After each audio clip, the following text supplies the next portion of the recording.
Bagus Rangin adalah tokoh dari Bantarjati, Majalengka, diperkirakan lahir sekitar tahun 1761, dan tokoh sejarah dan pahlawan yang menentang dan memimpin pemberontakan melawan Belanda pada Perang Cirebon tahun 1805 sampai tahun 1812.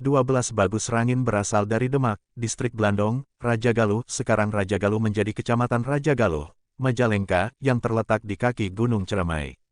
Dia adalah putra dari Sentayem Ki Buyut Teyom, cucu dari Waridah dan keturunan dari Ki Buyut Sambeng, salah satu dari cicit pembesar di daerah tersebut atau dalam bahasa Cirebon disebut Ki Gede. Ayah dari Bagus Rangin adalah Buyut Sentayem alias Buyut Tayem. Mempunyai 3 saudara lelaki, kakaknya bernama Buyut Bangin, sedangkan adiknya adalah Buyut Salimar dan Bagus Srit.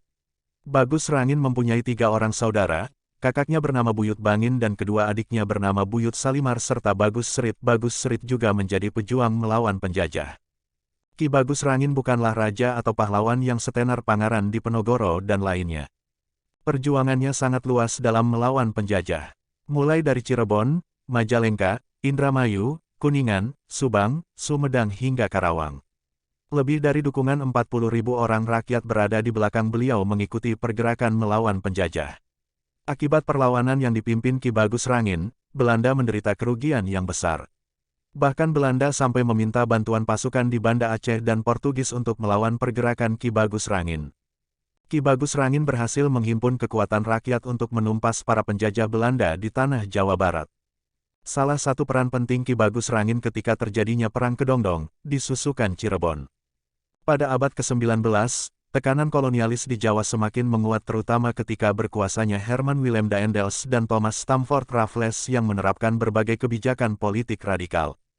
Tekanan terhadap rakyat juga diderita oleh rakyat di Cirebon, tulis Islamiyati Rahayu dalam jurnalnya berjudul Strategi-Strategi Perlawanan Rakyat Cirebon dalam Perang Kedongdong tahun-tahun 1802 sampai tahun 1818 Masehi. Sejak abad ke-17 VOC melakukan berbagai praktik supremasinya seperti eksploitasi tanam wajib, memonopoli perdagangan, kerja wajib dan memberikan persembahan wajib. Semua itu sudah dirasakan oleh rakyat Cirebon yang membuat mereka sangat menderita, sebelum akhirnya VOC mengalami kebangkrutan pada abad ke-18. Namun, berakhirnya kompeni di tanah Cirebon, tak kunjung menjauhkan mereka dari praktik penjajahan. Bahkan pada abad ini, para Sultan Cirebon berada pada suatu masa di mana kedudukannya sebagai penguasa hilang sama sekali. Rakyat menyadari bahwa penguasa sangat berperan dalam menentukan nasibnya, sehingga penguasa yang pro-rakyat adalah harapan dan harus diperjuangkan. Maka, ketika raja sebagai harapan rakyat tidak memperoleh haknya sebagai penguasa, rasa kecewa dan amarah rakyat terhadap pemerintah kolonial Belanda semakin mendalam hingga munculnya upaya untuk melakukan perlawanan. Hal serupa terjadi pada Raja Kanoman yang diusir dari Keraton Cirebon, bahkan dibuang ke Ambon. Jabatan sultan yang harus diperolehnya justru diberikan pada saudaranya yang memihak pemerintah kolonial. Alih-alih Sultan Anyar mendapat dukungan, keberpihakannya pada pemerintah kolonial malah meletuskan sejumlah perlawanan dan pemberontakan oleh rakyat sipil kerajaan.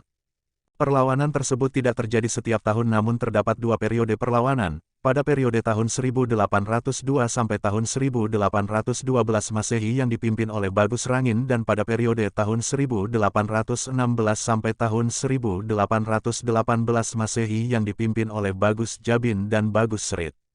Menariknya perlawanan yang kemudian dikenal dalam Babat Kana dan Babat Cirebon, disebut dengan istilah Perang Kedongdong, di mana perlawanan digerakkan oleh masyarakat miskin di Cirebon yang marah dan kecewa dengan pemerintah kolonial. Gerakan perlawanan rakyat Cirebon ini dimotori dan dipimpin oleh tokoh-tokoh masyarakat yang terdiri dari para tokoh keraton, tokoh agama dan pejabat daerah. Sebelum pecahnya Perang Kedongdong, beberapa tokoh penggerak seperti Sultan Muhammad Syafriuddin dan Pangeran Suryakusuma melakukan pertemuan di Tengah Tani, sebuah daerah di Cirebon. Mereka memusyawarahkan tentang kesepakatan yang diantaranya ialah sepakat untuk mengadakan perlawanan terhadap penguasa-penguasa kolonial di Cirebon dengan tujuan untuk memulihkan kedudukan Cirebon sebagai penguasa politik dan penentu kebijakan tradisi yang bersendikan syariat Islam. Hasil kesepakatan itu segera disebar secara diam-diam. Kemudian pada tanggal 27 Maret tahun 1801, mereka berkumpul kembali bersama tokoh-tokoh lainnya di tempat yang sama, yang kemudian tempat pertemuan tersebut ditetapkan sebagai Keraton Perjuangan. Perjuangan perlawanan tersebut diawali dengan mengganggu stabilitas keamanan daerah yang merupakan tugas koordinator daerah di samping tugasnya untuk merekrut para kuwu agar turut bergabung dalam perlawanan. Akhirnya, berbagai gerakan perlawanan rakyat berupa huru hara pun pecah secara sporadis di wilayah-wilayah Cirebon, setidaknya hal itu dimulai sejak tahun 1802 Masehi. Target pertama dari gerakan perlawanan tersebut adalah orang-orang Cina yang mereka anggap sebagai penyewa tanah pemeras rakyat. Dalam gerakan perlawanan itu, orang-orang Cina banyak yang dibunuh dan diusir dari wilayah Cirebon, seperti di Palimanan, Loh Bener, Dermayu dan lain sebagainya. Perlawanan yang terjadi di sana-sini mengakibatkan pemerintah kolonial mengalami kerugian yang cukup besar. Selain itu, kedudukannya sebagai penguasa Cirebon pun jadi terancam. Tidak hanya itu, berdasarkan laporan Residen Servatius, pada tahun 1817 disebutkan bahwa selama gerakan perlawanan tahun 1806 penduduk telah membakar semua pabrik gula serta membinasakan tanaman tebu milik pemerintah kolonial. Tak hanya Residen Cirebon, setelah mengetahui peristiwa perlawanan tersebut, Residen Priangan, yakni Van Motman, segera berangkat menuju perbatasan untuk melindungi gudang-gudang kopi di Tomo dan Karangsambung dari amuk massa. Berdasarkan Besluit tanggal 25 Januari tahun 1818 nomor 1, Wali Negara memerintahkan beberapa pasukan untuk segera berangkat ke Cirebon melalui jalur laut. Meski telah mengirim pasukan perang untuk meredam perlawanan rakyat, nyatanya Belanda tetap kewalahan. Pasukan perlawanan rakyat Cirebon terus menghancurkan beberapa daerah seperti Majalengka, Banyaran dan Palimanan. Pemerintah Hindia Belanda yang kewalahan menghadapi perlawanan rakyat, mengalami kerugian besar, sedikitnya Belanda menderita kerugian F150.000. Perlawanan yang dilancarkan terus-menerus oleh pasukan perlawanan rakyat Cirebon, membuat pemerintah kolonial kewalahan dan sebagian pasukan pemerintah pun gentar, bahkan Servatius menyebut mereka bersikap pengecut. Perang Kedongdong dipimpin oleh Ki Bagus Rangin merupakan salah satu perang terbesar yang terjadi di tanah Jawa dalam melawan penjajah Belanda. Ki Bagus Rangin mampu membangkitkan semangat juang rakyat Cirebon, Majalengka, Kuningan, Indramayu bahkan hingga Karawang. Konon Perang Kedongdong juga melibatkan kaum santri yang tinggal di pesantren Cirebon. Perang Kedongdong juga menjadi salah satu perang terlama antara rakyat pribumi dengan para penjajah Belanda. Perang Kedongdong melibatkan masyarakat dan kaum santri untuk melawan para penjajah Belanda. Perang Kedongdong juga menjadi salah satu perang yang terlama yaitu mulai pada tahun 1753 sampai dengan 1773. Waktu yang tidak sebentar dalam berlangsungnya Perang Kedongdong, yang mengakibatkan kesengsaraan pribumi. Bukan hanya masyarakat pribumi melainkan kesengsaraan yang dirasakan juga oleh kaum santri. Latar belakang historis Perang Kedongdong memiliki sedikit perbedaan dengan Perang Diponegoro. Perang Diponegoro dimulai dengan kasus patok tanah sebagai awal perang, maka Perang Kedongdong disebut oleh tindakan Belanda yang bersikap sewenang-wenang. Sikap penjajah Belanda dinilai sangat sewenang-wenang terhadap rakyat Cirebon dan Majalengka dan sekitarnya. Hal inilah yang memicu terjadinya Perang Kedongdong, antara warga pribumi dan kaum santri melawan penjajah Belanda. Perang Kedongdong merupakan salah satu perlawanan rakyat terhadap penjajah Belanda. Dalam peperangan ini Belanda dibuat kewalahan dalam menghadapi warga pribumi dan kaum santri. Penambahan pasukan penjajah Belanda ini datang melalui pelabuhan Muara Jati Cirebon. Dalam Perang Kedongdong ini tokoh penggerak dalam peperangan besar ini adalah Ki Bagus Rangin atau disebut juga dengan nama Ki Sapu Angin.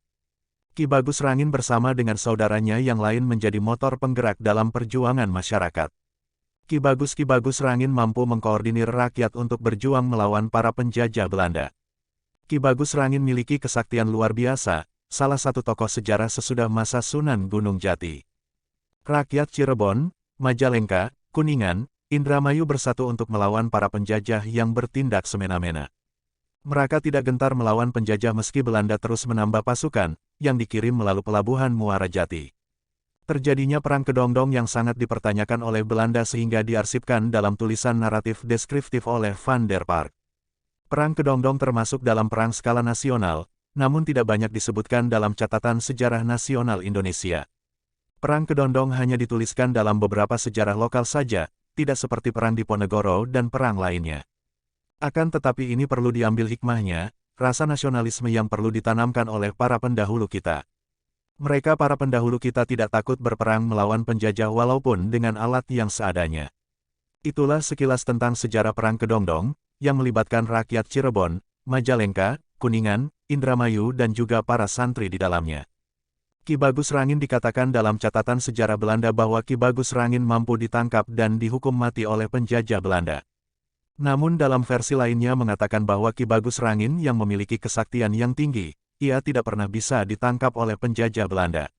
Dikatakan menurut pitutur cerita rakyat bahwa Ki Bagus Rangin memiliki ilmu nyumput di Nucaang, artinya sembunyi di tempat terang. Ilmu ini adalah ilmu yang bisa membuat Ki Bagus Rangin tidak bisa dilihat oleh orang yang hendak berniat buruk pada Ki Bagus Rangin. Wallahu a'lam bishawab.